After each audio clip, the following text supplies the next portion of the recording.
Greetings and welcome to 3dmotive.com.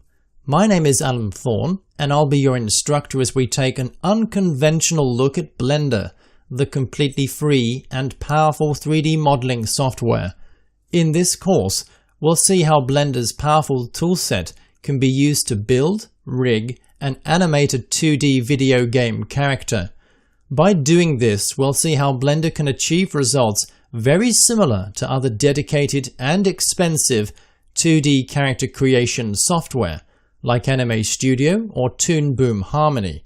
Specifically, we'll see a workflow for modeling 2D characters with good topology for game engines, how to apply UVs and textures, making a resourceful and creative use of the 3D toolset for 2D purposes, as well as creating a walk animation, and then importing our character into Unity, plus much more.